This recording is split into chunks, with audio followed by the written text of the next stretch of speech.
public narrative out there, and for the House members to march through those shows and go on there over and over and over again until everybody knows. Do you know how many people I talk to who don't even know about NDAA?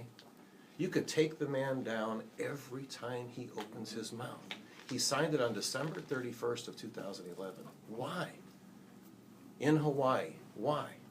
I would go after that. What did he do? Did he say, I'll give you defense appropriations and let you spend all that money on your guns, and then you give me NDAA? I'd call him out on it and say, separate it out. Take it out. It's got to be separated. The president wants to give us this for that. That is not actually the president that does that. It's actually our House leadership. But you see what I'm saying? Yeah. I think that there's a huge void of a voice out there speaking. And unless the courage and the conviction for the conservative principles are started to march out there into the public realm, into the public narrative, we will continue to slip back. As a cause that I brought up just before he got here was when it occurred to me that the 435 got fixed at the same time they put in the 17th Amendment in the Senate. That was a progressive move. That was clearly a progressive move. That's when the progressives were coming into power. They've been moving for 100 years. And look where we're at from it. Look where we are. The government's growing so fast, you know, when I almost feel bad when I have a public forum, I try to make it very clean and not offensive, because there's so many issues I could raise, you probably couldn't know about them all. He just brought another executive order, you know, another thing, another thing, another thing. The government is so large, I doubt that you can name all of the committees in the House. I doubt that you can name all of the agencies and all the sub-agencies. I mean, how much effort is being made when you add 80,000 pages to the register in just this last year? That doesn't answer you. When I got examined by the IRS the last time, the guy says, well, nobody knows the code. I said, well, I know what it says in the Constitution. It says you can't search me. You want to come to my office and examine my stuff, you know? And I'd let him know that these old guys wrote this stuff, and the Fourth Amendment says you don't have any right to search. So what I'm saying is, unless people start it, we're going to have lots more problems. There's going to be lots more problems. But you're thinking that a larger number of representatives would be able to devote more of their time to it. You can't have a republic unless your representative is closer to you. And we're now to the point where I told you, when you take this 1 in 700,000, they would have only had 4 people in the House for 13 colonies, for the first 13 states. Now, I don't think they would have stood for that. They were very worried about Virginia and Pennsylvania versus Georgia and South Carolina, right? Yeah. And they wanted to make sure that they weren't left out in the cold. And so now, what I'm saying is, I think it even makes it less impotent for us to have a stand. Hello. Kenny Marchant. Hi, Rose Anderson. We've got some down there if you guys want. We'll just try to be But you know, it's really, I can see it to be, I'll admit, it's probably an impossibility, because the security of incumbency is pretty high. You told me it's 62%. You asked the question, and I've in the 7+ years I've been there, I've never heard of the discussion. There have been discussion of making the territories, they come on the floor, they don't vote. Let's make it issue related real quick, because this is just what I wanted to ask you about. So last year, the Federal Registry added 80,000 new pages of rules and regulation, and previous to that is about 60,000. So, I mean, it's tens of thousands a year. So all these bureaucracies are all busy, you know, exercising the authority that Congress has basically delegated to them, right? And they're writing all these rules and regulations. So to me, it's just an obvious example of, well, I guess I should say it this way. Who's to provide, well, where do they get the authority to do that? You know, where do they get the authority to basically legislate and then enforce their own rules and regulations? Who's going to stop that? Who's going to oversee that? Who's going to read 80,000 pages? I don't know if I've read 80,000 pages in my life. I'm sure you don't have the time to read 80,000 pages.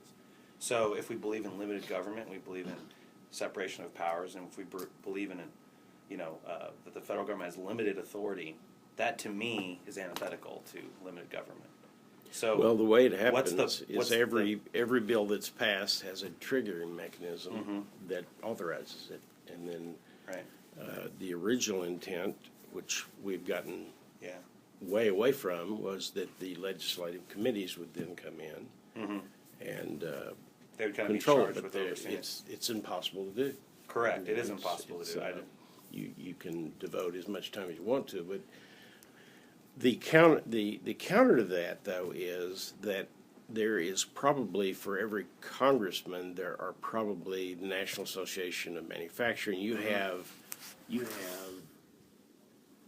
those, all of those things go out for comment. They all Right. go out, and basically you have this other body over here that is all they focus on are those rules and regulations. Exactly, right, And- so and- they have their influence.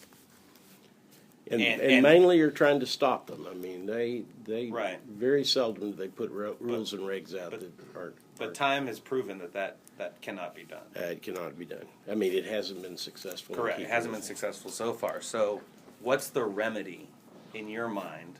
And this isn't like a trick question. I just No, the honestly want to remedy know would what's your be remedy for that that? in every single bill, well, clearly, my philosophy is that there are very few new laws that need to be passed.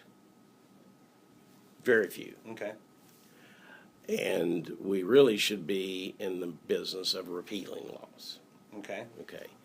And we should be in the business of, I have basically a basic criteria that I go by when I look at a bill.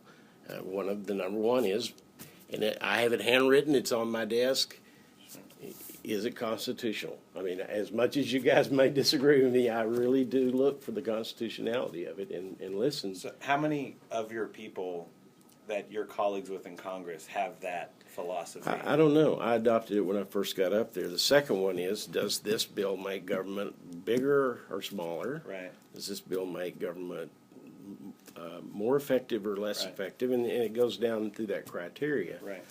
The unfortunate thing, though, is that you don't have to you don't have to pass a bill along with your colleagues for this to No. happen or not happen, No, right? It with- happens with- on its with- own. With the creation of the FDA, Right. creation of that myriad of agencies, and the mandate that those agencies promulgate. Right. Not, it's the mandate that they promulgate Right. the rules and put them out for comment. Correct. To those affected by those rules.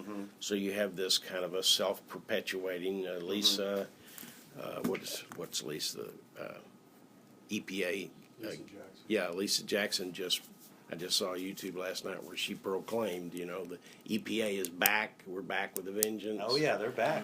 Oh yeah. And, so my thing is, okay, so I'm sure there's a few people though who agree with you in Congress that have your Oh, I think. worldview, right, of what your role should be, what your authority is as a congressman, and how you should legislate, right? I mean, there's got to be more than one person other than yourself out I there. can name you, I mean, really, most of the So- Republicans in the House consider themselves to be. So politically, so I know there's maybe not as many as we'd like in Congress that feel Well, that way. So how do I we think- politically stop this? I mean, that's the question to me because Well, the 50 number. issues, we got a bunch here, but this is a good The one 'cause number it's so one egregious. way to do it,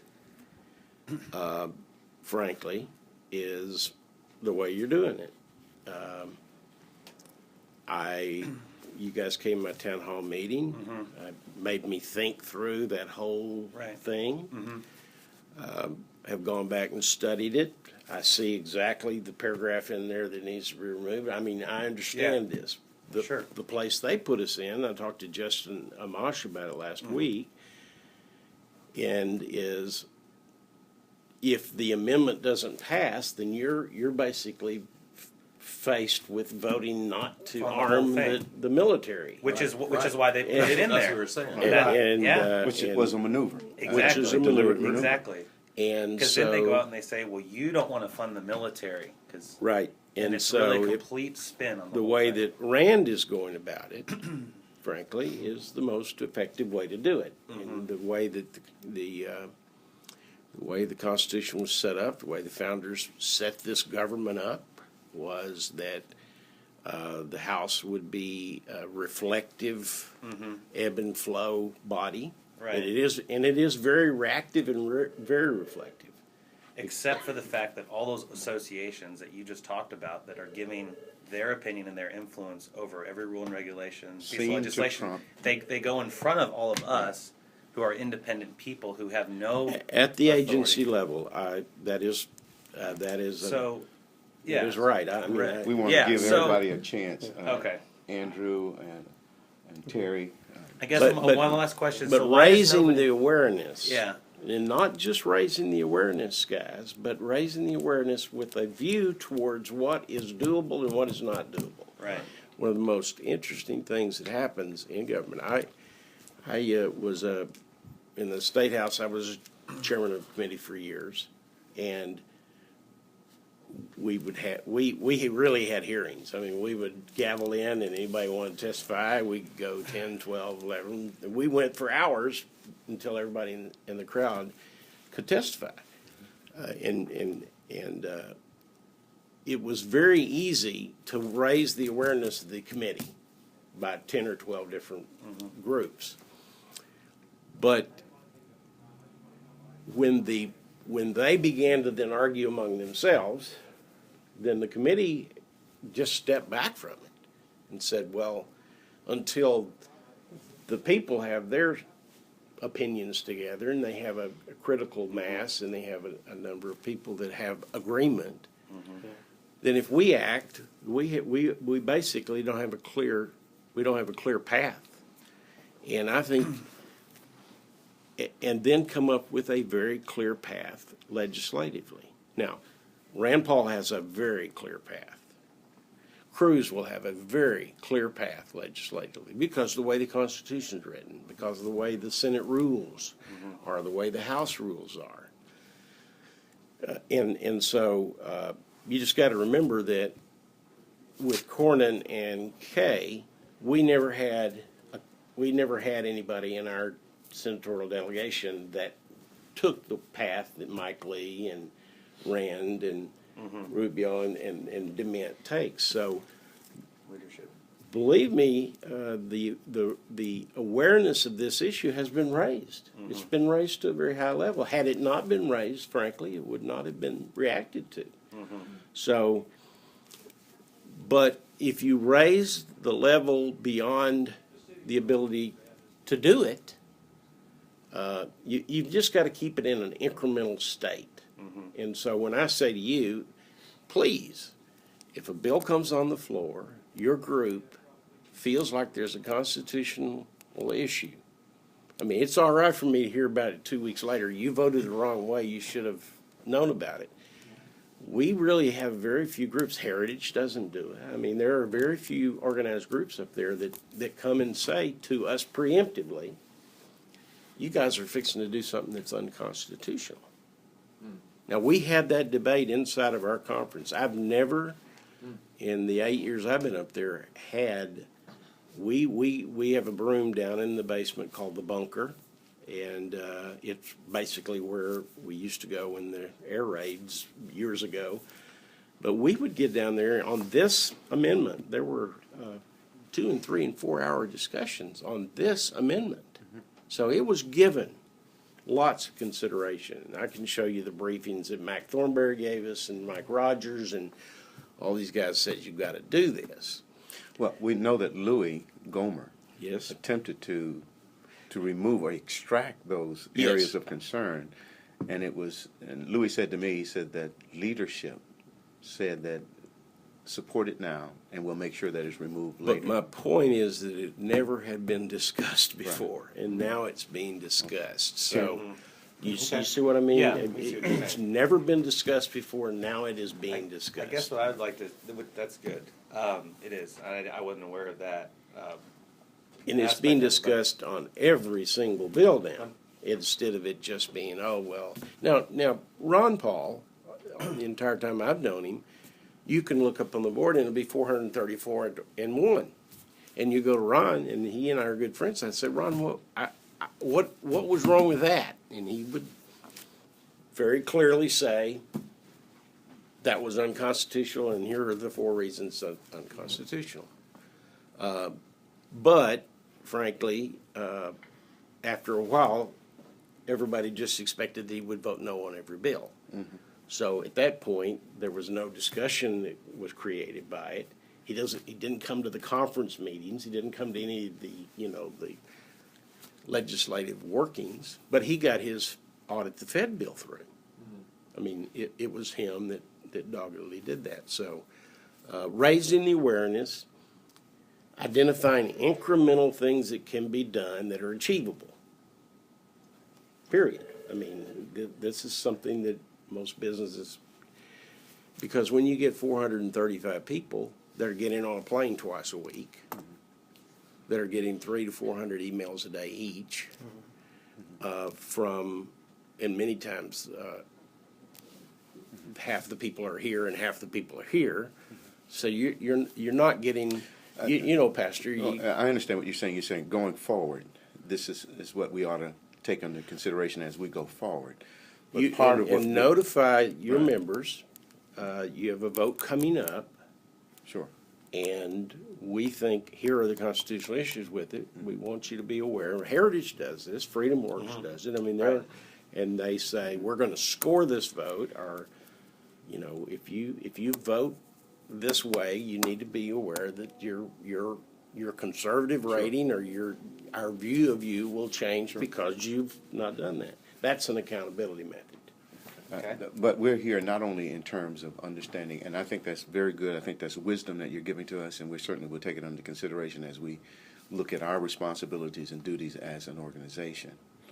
But we're also here to deal with some issues that need to be addressed that are already in the pipeline and is already having an adverse impact on those liberties that we are concerned about. And so we want to talk about that too Okay, at some good, point. But good. Terry and then Andrew. I'll try to be as brief as I can. And I'm probably speaking for everybody here, but, we're just very concerned about where the country is at this point. We're being ruled almost by fiat, executive order, and I don't see anyone in Congress calling the president out and saying, you can't do that. You're exceeding your powers. The biggest issues are, we've got a constitution. If we don't go by it, what good is it? Might as well not have it, And if I were in Congress, which I'm not, and I'm not surely not smart enough to be in Congress, but if I was, I can tell you what, the first consideration I would do before I did anything is I would examine a bill from top and bottom, and if it's not constitutional, don't even bring it up. Send it back to them. We're not going to have anything to do with it if it's not constitutional. And if we could do that, these problems would fix themselves. Well, that They would fix basically is a themselves. breakdown at the committee level, because the average, it's a breakdown at the committee level. If you're becoming aware of if you're becoming concerned and aware of a bill as it's coming onto the floor, that means you missed the committee meeting, you missed the subcommittee meeting, and then the committee had voted it out. It then had gone to the Rules Committee. Pete Sessions is going to be chairman of the Rules Committee. In my view, the Rules Committee should not vote the bill out of Rules Committee. Now, when Nancy Pelosi controlled the Rules Committee, it was irrelevant. Yeah. But in a Republican Congress, this should all be happening at the committee level, and so that nothing gets to the floor that we even have to make this decision on. So, Absolutely, because you're those other people up there are no different than you. You took an oath, swore to uphold the Constitution. If you don't do that, you violated the first tenet. and you basically know? got a funnel system where you have about 8,000 bills Yeah. that get poured in, and then the committee system acts as a funnel to go down, and then finally, you're only a few bills are supposed to trickle out at the bottom. 12 of those are the appropriations bills. So you surprisingly find that of those 5,000 to 8,000 bills, when you get to the appropriate process, people will go pluck one of those out that had not made it through the legislative process, pull it around and attach it to an appropriations bill Yeah. to bypass this whole thing. Almost always, that is where you have your constitutional problems. Now, Okay. constitutionally, we're all struggling with this. We're trying to identify constitutionally. I mean, Republican presidents have ruled by executive order as well. So Yeah. we as a body do not have a clear. I mean, I just tell you, there's not clear thinking and a clear matter of recourse as to what the Congress, the House of Representatives, the Senate, what recourse they have against the president The courts. for issue. Yes. The courts I mean, make the that clearest ruling. way is the slowest way. Right. The clearest way is that somebody brings a lawsuit and pushes it through the court system. But we haven't found. Now there are lawsuits winding their way through on all subjects, but I can't tell you the number of lawsuits that are even been instigated against these executive orders. But it's clearly in the law that the way you get those upturned is you have to file lawsuits and you have to go through the court system. Or the Senate uses its appointive powers. And if the Senate uses its powers to confirm and its powers to ratify, those are the two most powerful. And then, like Rand Paul has exercised, his power to basically put a hold on a bill. Those are the three most effective things that the legislative branch has to get quick results against the president that abuses his executive powers. Well, Even- my understanding is that, Speaking to the public in the narrative, in the public narrative, Yes. was the Reagan method of getting the people to put pressure. To put people on those other members' pressure. Yes. And that's the other thing to be. that But would it be faster. can't be a global nationwide pressure. It has to be a pressure just like this. Okay? Constituents sitting around the table or sitting in the office of the congressman saying, this is our concern. We want you to take action. We want you to do this. And that is the most direct way to do it. That way you begin to have across the board, you begin to have 230, 235 members of the House. And I'm telling you, we have Louis, we have Stephen King, we have Mike Burgess. Justin Amash. I mean, we have about 5 or 6 guys. Some of them are only focused on the 10th Amendment. I mean, they're focused on states' rights. I mean, you get people that get in their tranches, and so we every week we have a Republican study committee that meets. It's the largest group in the church in the House, and it meets every week. And these are the number one issues of that group. In closing, I'll let you go. I just want to say that, we're obviously very concerned or we wouldn't be here, No, I We're looking appreciate for that. someone to champion our cause, and we're just beginning to be active compared to what we're gonna be. We've got a big groundswell of people, farming the same thing that we're doing in other states. At least 5 other states have contacted the pastor about, well, what are y'all doing? Tell us how you're doing it. We want to do the same thing. Well, my advice was before the mass gets larger to manage, that you design a technique and you design a mechanism for the mass. If you get the mass before you have the mechanism, then you're just going to have a mass on your hands. Right. And I'm telling you that there is a clear path. There are the heritage. I can name you 5 different groups that have pretty clear paths on how they influence members and how they get their voice heard through members, and it's doable. You can do it. It has to be very concise. It can't just be the world is coming to an end and we need to stop it. Right. Because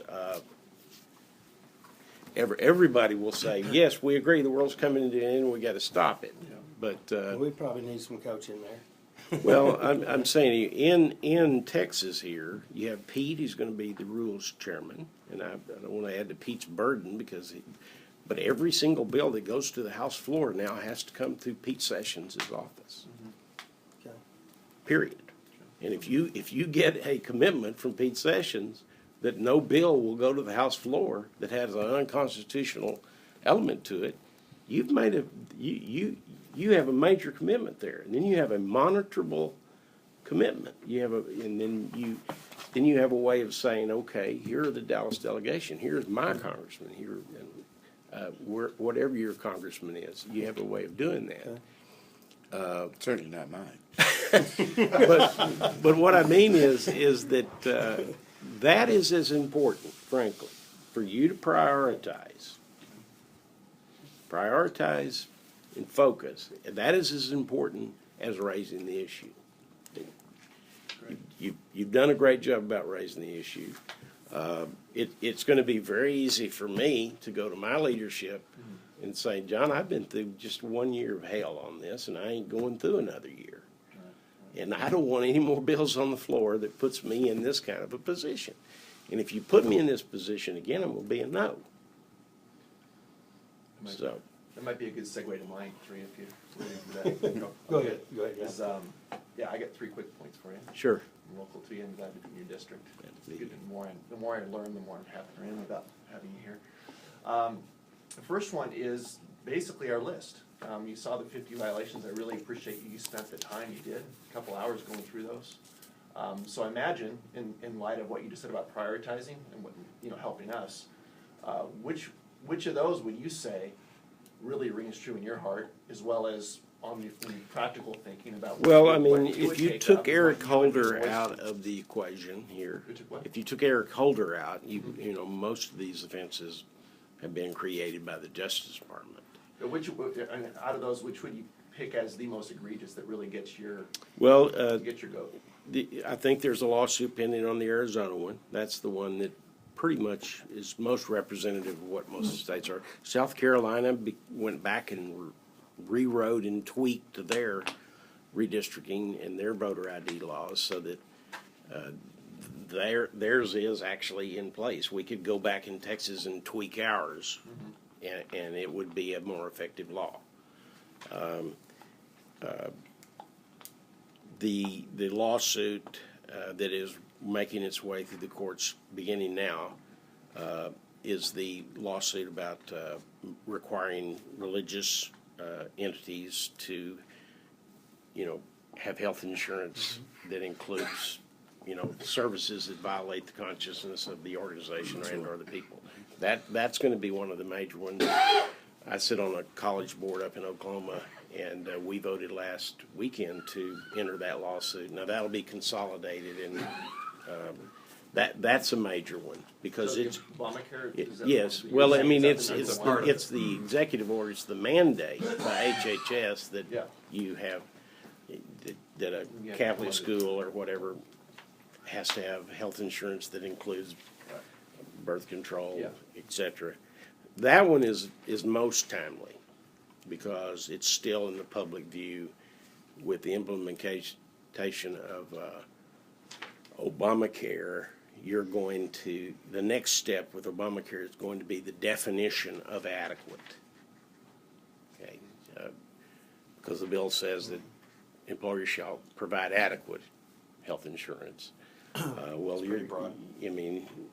they're going to impanel a board of bureaucrats that's going to determine what the word adequate means. Now, Exactly. every state in the nation has a board of insurance that has already gone through the process Right. of defining for that state what they feel like a base adequate policy should be. And when you begin to look at the states, it's going to have it's going to have the kitchen sink in there. So that instead of insurance being at a bare minimum affordable, it's going to basically conglomerate every single test, every single coverage of the nation. It has to be thrown in. an employer who has what they believe now to be adequate insurance they provide, they're going to find out that that policy isn't adequate under Obamacare. So preserving the rights of religious organizations to furnish insurance or not have to furnish coverages that, that's one of these in here that really needs to be acted on. And when you're saying that, are you saying in the first person? Is that something you want to? Well, engaged in there are personally? probably 11, I think there's currently 1,100 suits across the nation that have been filed. They're going to be consolidated soon. Well, you're talking about the judicial branch. I'm talking about you as our representative. Which of these violations that we've listed for you gets you to a place Well, the where NDAA action- is the easier, quickest one that can be addressed By because. you, Yeah, specifically, you. Yeah. Okay. yeah. I'm trying to make it personal. No, I mean, that's the one that we're going to be confronted with next. Okay. I All mean, the appropriations bills are gonna begin to wind themselves back through. That's why Rand Paul announced he was gonna put a hold on the 2013 bill. Okay. All right. so So that- you're into it. You're into that NDAA one is. Right after the fiscal cliff. All right. I mean, we have about 3 or 4 things that we have to do. And then when we launch into the spring, I went through here, most of these have to do, the printing of paper money, the law of the seas, we get the Patriot Act, all of these things will come up for renewal, all of them will come up for some action. But if you guys don't, if I can just be really candid with you, you have put too much on the plate here. And when you put too much on the plate, then you invite yourself to be disregarded because it's just too much. It just shows you how bad things are. Well, it is horrible. But what I'm saying to you is you need to have your priority and We do, and mobilize. we've listed, we attempted to, and maybe we're not effective in doing it on the website. No, The top ones that Most egregious. the most egregious ones that we are pursuing. And those are another the ones- column yeah. over here could be, Right. and you're 10 most probably laws. going to have to be involved. You're probably going to have to get a constitutional lawyer, We do have one. and you're going to have to, in my opinion, and maybe nobody will share this with you, but I'm going to. In my opinion, you need to have legislative action, and you need to specifically identify what legislative action can be taken to remedy this. Okay. We could have our top 10, it's kind of like the 10 most wanted in the FBI list. But just, it's got to be fixed. Sure. If there has to be some definitive legislative action that I can get behind, instigate or get behind. Okay. It's like if you Well, bring a this is- problem, that- bring a solution. Well, Basically, You had 3? or- Yeah, that was the Okay. first one. I'm gonna should be brief, hopefully, but I'm glad that there was one that you identified that we're connecting with specifically. I wanted to at least make sure we had a connection Sure, with one of them. sure. And that's good. The second point is that regarding what Ross brought up about regulations and law. My understanding is as citizens of the nation, we're required to follow the law of the land, which is true. But regulations, I've understood, are written specifically as internal documents where the regulate, it's like working out how the agencies work with each other and do these things. But regulations that were intended in that purpose are being foisted upon the people as law that you must obey. Can you clarify what that means? Because we understand that, my understanding is, maybe is incorrect, that we are supposed to follow the law, but regulations aren't legally binding upon citizens, they're binding only internally. Otherwise, like kind of what's being alluded, the legislative branch is rendered, inert, if the regulations are essentially the equivalent to law. Well, I think you're going to have it, if a business declares that it is not, it's free of this regulation, then they're going to have to litigate that through the courts. I mean, some court, some action has to take place where you have some court ruling which says this is law. This is, this is not just a regulation. This regulation has the weight of a law. So But don't you kind of feel like you guys are being taken on a gradual path into like, what's the word I'm looking for? Tyranny. Irrelevance? Yeah. Is Well- there that sense by these kind of things? You know, the Supreme Court is not irrelevant. No, of course not. And believe it or not, this is where a lot of that has to end up, but it has to be litigated first. The Senate has another level, and then the House has another level. And the House level is mainly investigative. We have limited subpoena power. Constitutionally, there is a fairly limited scope that the House has as far as you have the appropriation, the purse. You have only tax bills can only originate in the House. So there's leverage there. Yeah. But once it gets out of there and it becomes a law and it gives these powers here, then I think only the courts can say that this rule is not law. Or, which is why I brought this up, Congress can repeal, they can remove, let the EPA, for example, and say, we're Yes. repealing the legislation that created this bureaucracy and Yes. allowed them to exist. We could do that because this proves, like you had said earlier, Or we you need can a legal zero remedy. out the appropriation. Right, it's not funded. So you were saying like over here we should say, okay, this is maybe a remedy that we're proposing, gives you some more guidance, that's great. There's no way we could possibly fight the regulations fast enough in the courts. Because they're It's overwhelming. it's Well, the state of practically Texas, impossible to State do. of Texas is fighting EPA right now, Right. pretty doggedly. No, you can try, but I'm saying Congress Can act. can act and say, you know what, this is so onerous, this is killing jobs. You could get on a podium and have 80,000 pages right in front and hold a press conference and say, in order to do business in America, you have to comply with this. This is why our economy's in the tank. You know, it was originally a good idea. We're going to let the states clean their water. We're going to let the states clean their air because people care about that in Texas. And we made a mistake. You know, this was a good idea at one point. It's out of control. So I'm just saying that would be something that Well, Congress what could it do. is now is not what it was intended to be, which is the problem. The issue Yeah, is that's that right. Speak over there it. is a means by which Congress can act to nullify onerous regulation. There's a means to do that. You have one more question. that's kind of where Right. perfect segue. And we have sitting in the Senate right now, I think 28 bills that have passed the House Okay.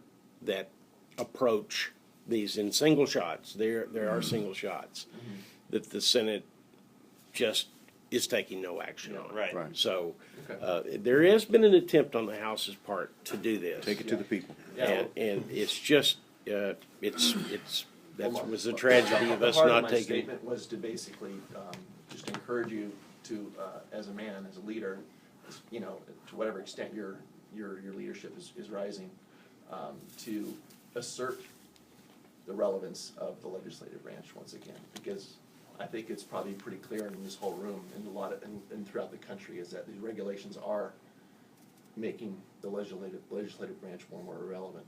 Well, to the people. we're going to enter this period. We had a 2-year period where the president, the Senate, and the House were all in the same party. Right. Government was expanded by 35% in that 2-year period.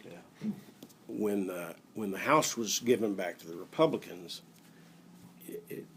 as much as people disagree with the particulars of it, the general tone was the president, to get his agenda through, the only way he was going to be able to get his agenda through was through the executive order. So we cut that pass off of legislation.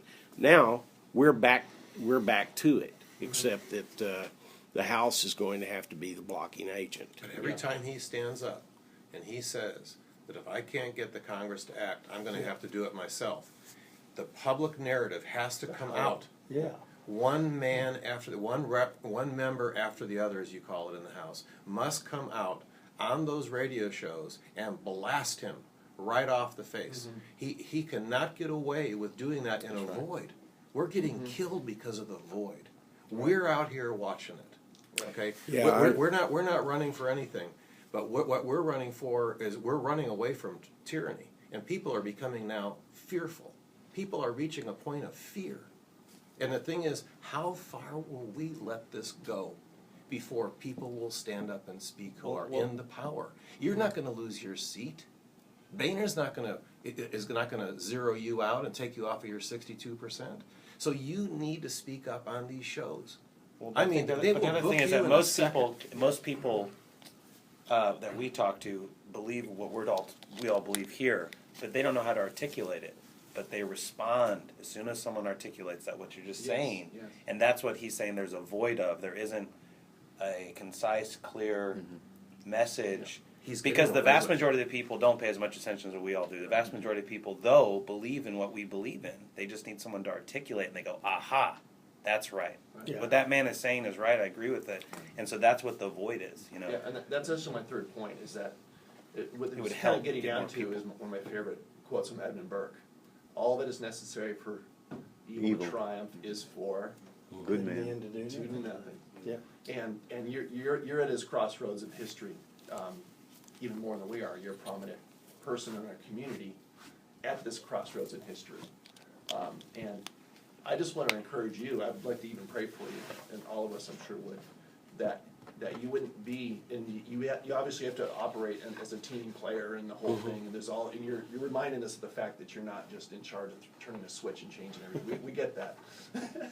But that, God will give you a voice for this hour we live in. And that's really my prayer for you, is that you would have this voice would rise up in you, and it would overwhelm the obstacles.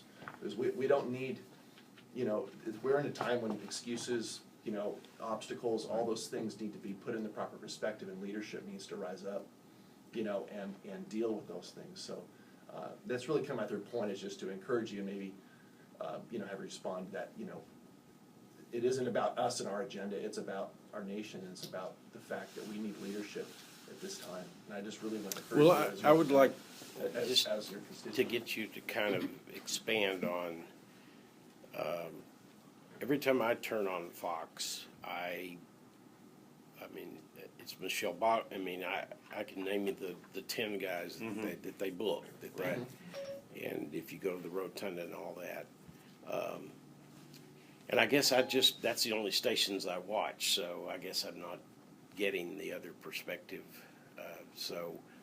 And we get a stack of news releases and stuff every day, so I think I'm probably not. I probably don't see the void that you're seeing, because everything that hits my desk is our party rebelling against everything you're talking about.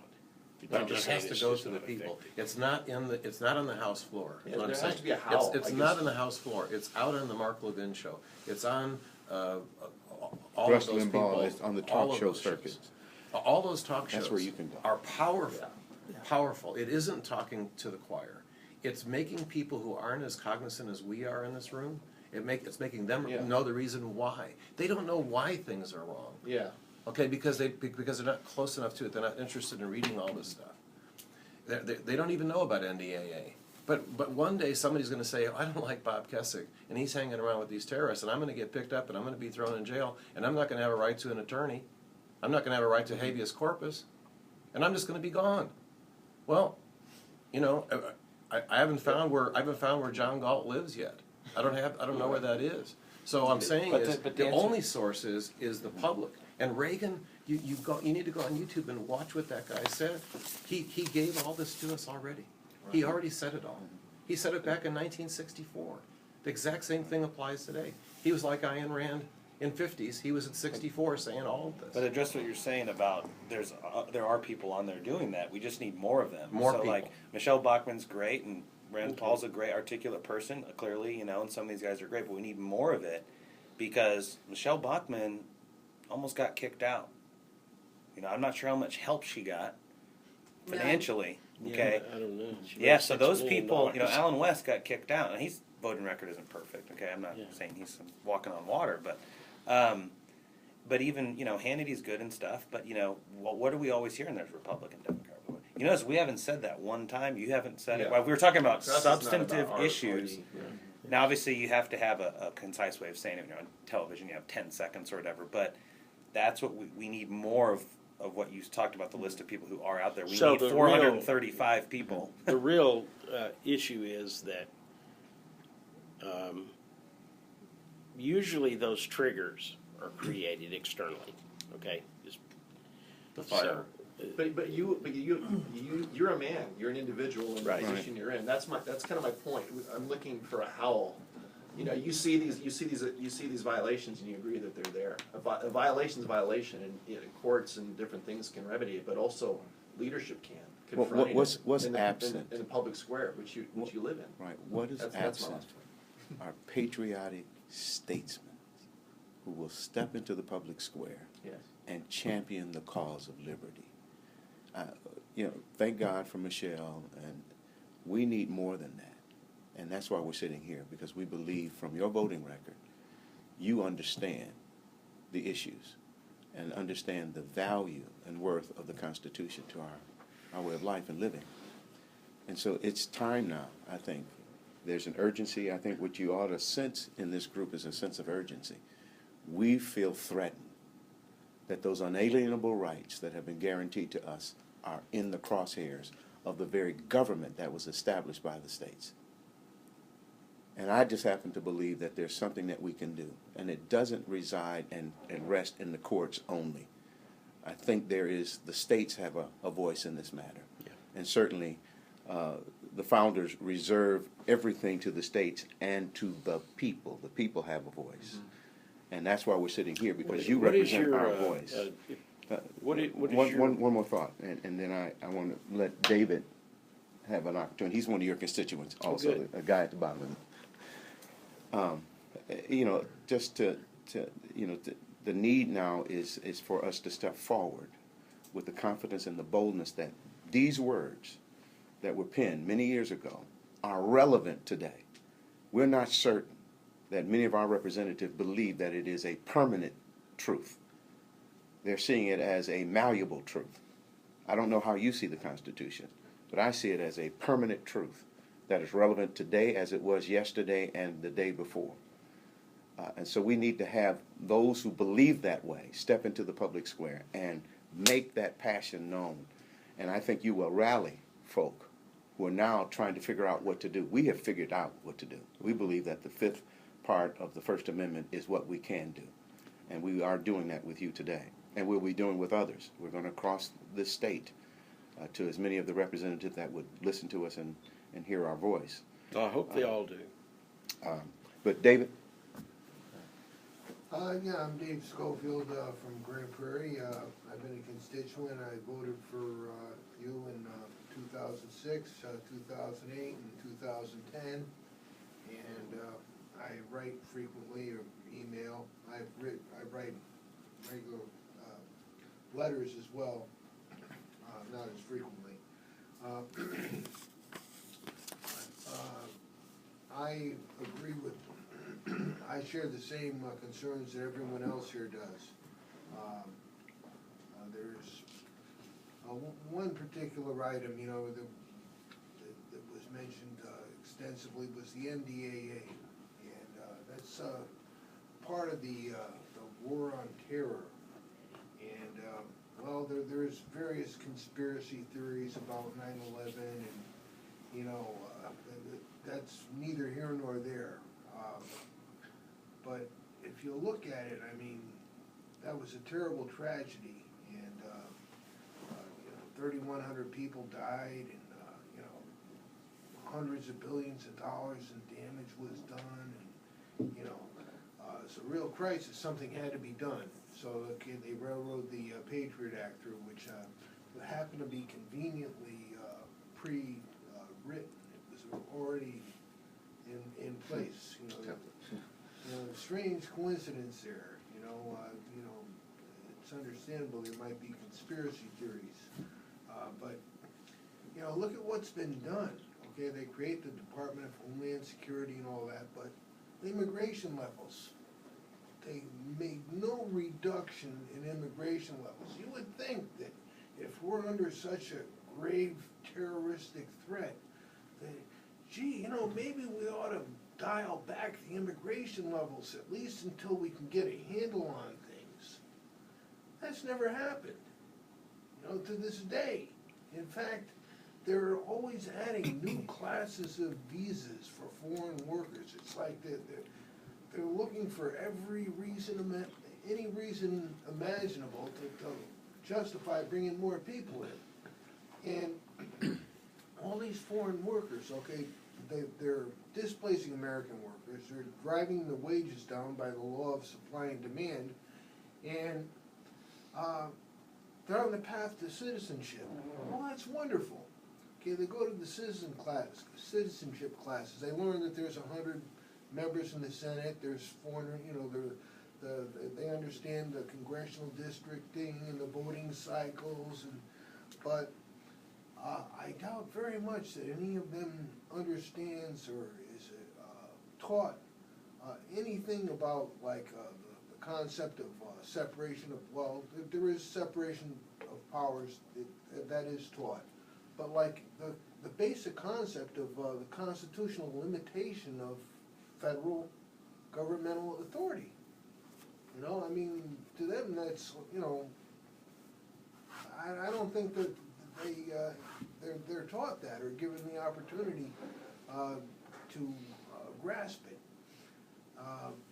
So what happens when they become citizens, they have a tendency to, the overwhelming majority of them, this is statistically, there's empirical evidence to support this. The overwhelming majority vote for whoever sounds the best. All the other countries in the world are either socialist or communist. And these people come from these socialist countries. They think it's perfectly natural for the government to provide education, health care, child care, dental care, housing. They think that's what governments are for. And so who are they going to vote for? They're going to vote for whoever offers them the most benefits, the most programs. I think we just found that out, I think, on the national level. I think it's gotten to the point where we're at a critical, we've reached a critical mass. And anyway, I think that, just backing up and looking at the big picture, you have this war on terror, and, which necessitates the MDAA and such draconian, the Patriot Act, the Department of Homeland Security and all that, but they're letting millions of more immigrants in. It's crazy. It's just, anyway, I'm going to shut up. Thank you. Immigration is still not the number one subject, but it's still a big one. We live in a district here that is very quickly transforming. It's scary. And probably our second most number of calls is people seeking immigration assistance, which our policy is, if they're illegal, we do not help. We do not assist them. We actually tell them that it is our legal obligation to call the Border Patrol and tell them that they're in the country illegally. I was going to say one But it overwhelms us some days, the people seeking to get their visa or to become legal. I mean, it's unbelievable. I was going to say, Well, there must be something about Irving, because Irving, if you look up in Texas, has the largest growing number of immigration right here. So there must be something about Irving that is Valley Ranch, this right here is conducive huge. to that. It is the high-tech jobs. It's the HB1 visas. It's the visa system, the worker system, and this area right here is very large. Large Indian population. Indian Paki. We have a Muslim mosque across the street now in an old office building. And, Well, I was just going to make one more parallel, and that is, in business, when you have a financial problem, and you know this from business experience, that you freeze things, you stop spending money. Why not propose to freeze federal hiring and just not hire any more people? That is in the budget that we've sent the Senate the last 4 years, we basically have flattened spending out, and when you flatten spending out, you. But I'm saying freeze hiring. It's different. Yeah. Well, most of them are getting their gains through attrition. As people retire, they're not rehiring them. That's what they did to the military under Yeah. Clinton, and he brags about balancing the budget. He just attrited out the military. That cut is it by a that is third. basically the number one mechanism that they're whatever department it is. If you flatten their budget out, and frankly, that's the first step. If you can't cut the increase, at least the very first step is to flatten the budget out, and then the growth. If as the country grows, if you flatten the budget out, you're actually, you're not spending as much. One more. He talked about Department of Business now, trying to create a whole new Oh, I cabinet know position. that. I know And I'm that. telling you, there was no response. It just went out there. He'll keep promoting it, and there will be no response to that. And Homeland Security is your perfect example to use against it. You build a $3.4 billion building in Washington, you put all those people together, and now you have a bigger mess than you ever Consumer had before. Finance Agency. I mean, there it is. This is actually yet the big question I have about the increased number of representatives, because the support system for a representative, I can't even imagine the doubling of office space and the tripling of staff. I mean, Well, you don't have to triple the staff, though. The only reason Yeah, why you you can need so go much down staff to- is because the district's so big. Right. yeah, you can they go had- down to a They had smaller fewer staff proportion. members when the districts were smaller.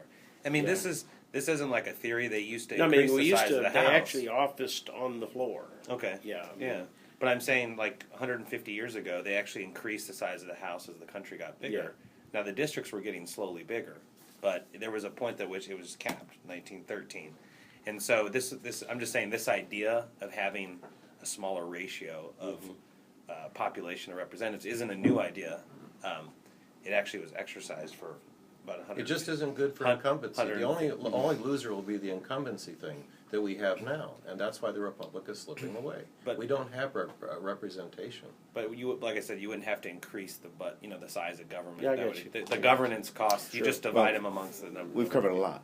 Yeah. that's- And you've heard the heart of, I think, most of your constituents who are here. Well, And our Pastor, issues, our issues are our issues, and we're concerned about them, and we're looking for a champion, for that patriotic statesman who would take up the cause. And if that be you, then God bless you. We'll be there to support, and we want to support in any way. And so, if any way that we can help you to champion the cause, to pick up this very relevant and necessary cause at this hour, at this time in our nation, we're here and we're Well, available. communication is key. It's key. And my message to you all is I'm not an adversary. I was on the defensive. Anybody's on the defensive when they're thinking something to them. Not an adversary. I want to be an ally. And please communicate with me. Sure, we come in as friends. By the way, Robert and Ross have a radio show. Would love to have you as a guest on that show to talk about some of these issues. The show is sponsored by Constitutional Defenders of Texas. Yes, is this your? It's an internet blog. Yeah, It's an internet radio. It's a radio show, and we'd love to have you on, and they will arrange that for you to be on. If there aren't any other questions, I think we've come to the end of our time. We will do sort of a summary of our meeting here with you and share that summary with you. And you know how to get in contact with us. Yeah, I get on your website and blog it often. So Yeah. Well, we look it's forward usually to 2 in the morning when I do to hear- that. Now- My now- brain kind of settles down. The last thought that I want to share is that I've heard you give deference to the court, and the court was wrong on Obamacare, and they violated the Constitution in so doing.